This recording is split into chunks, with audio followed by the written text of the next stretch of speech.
یہ جو فیملی ہوتی ہے نا، یہ تسبیح کی طرح ہوتی ہے.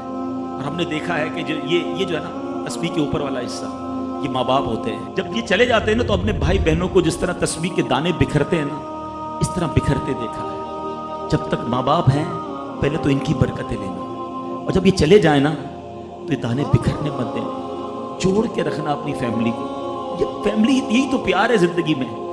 تھوڑے سے پیسوں کے لیے بھائی بہن لڑتے ہیں، جائیداد کے لیے بھائی بہن لڑتے ہیں، تھوڑے کاروبار کے لیے لڑتے ہیں. قربان کر دو، کوئی بات نہیں، بھائی کو تھوڑا زیادہ چلا جائے، بہن کے میری بہن کے گھر میں ہی جا رہا ہے نا، یہ تیرا ہے، یہ میرا ہے، نہ کیا کرے. یہ گھر کی محبتیں آپ کو بہت ساری بیماریوں سے بچاتی ہیں. حدیث پاک میں آتا ہے جس کا مضمون ہے جو چاہتا ہے کہ اس کی زندگی میں اضافہ ہو جائے، عمر میں اضافہ ہو جائے، بری موت سے بچے، اسے چاہیے کہ وہ صلہ رحمی کرے. صلہ رحمی کیا ہے؟ اپنے رشتہ داروں کے ساتھ اچھا سلوک. اور رشتہ داروں میں the closest family member جو ہے وہ بھائی بہن ہیں، وہ ماں باپ ہیں، بیوی بچے ہیں. ارے ان کو چھوڑ کر دنیا سے محبتیں جتا رہے ہو؟ نہیں میرے پیارے اسلامی بھائی. تو اپنی بچیوں کے ساتھ اور اپنی بہنوں کے ساتھ بالخصوص اچھا سلوک کرنا. خوش نصیب ہے وہ بھائی جو بہنوں کا مان ہے، خوش نصیب ہے وہ جو والد جو اپنی بچیوں کے ساتھ اچھا برتاؤ کرتا ہے. بہنوں کی دعائیں بھائی کو بہت اوپر لے جاتی ہیں. خوش نصیب ہے وہ بھائی. اچھا ہمارے ایک اور نظام پتہ ہے کیا ہے کہ جب تک ماں باپ کے ساتھ رہ رہے ہیں تو چلے بھائی بہنوں میں پیار ہے.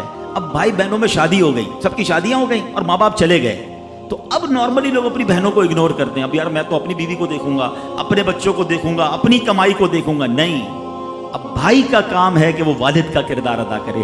بہنوں کو یہ احساس دلائے کہ تمہارے ماں باپ چلے گئے ہیں مگر تمہارے بھائی زندہ ہیں. ہر مشکل میں تمہارے بھائی تمہارے ساتھ کھڑے ہوں گے.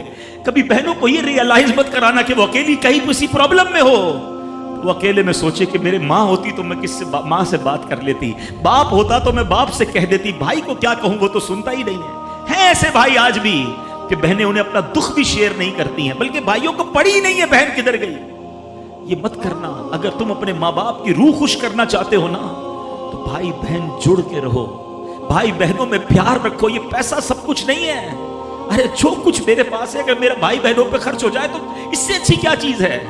یہ یاد رکھیں جو سوشل میڈیا پہ ہزاروں فرینڈ بنائے بیٹھے نا کہ میرے 5000 فرینڈ تو میرے 10,000 فرینڈ، کسی دن بستر پر پڑو گے نا اسپتال میں تو اس بستر کے کنارے تمہیں تمہارے بھائی بہن ہی نظر آئیں گے.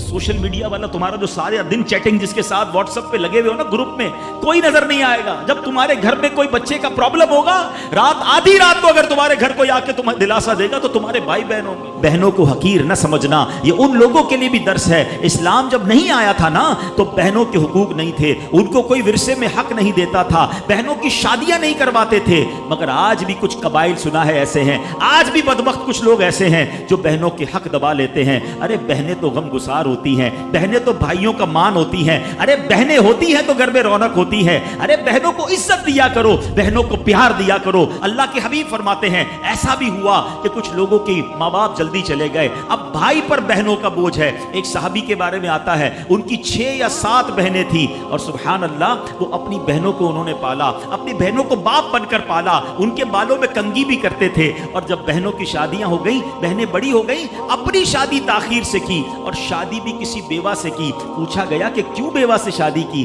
کہا میری بہنوں کو ایک ماں کی حاجت تھی، میں کوئی جوان لڑکی لے آتا تو بہنوں کا کیا ہوتا. اللہ اکبر. یہ صحابہ کا انداز. اور آج جو بہنوں کا حق دباتے ہیں، آج جو بہنوں کو ذلیل کرتے ہیں، نہ کرنا. ہمارا اسلام بہن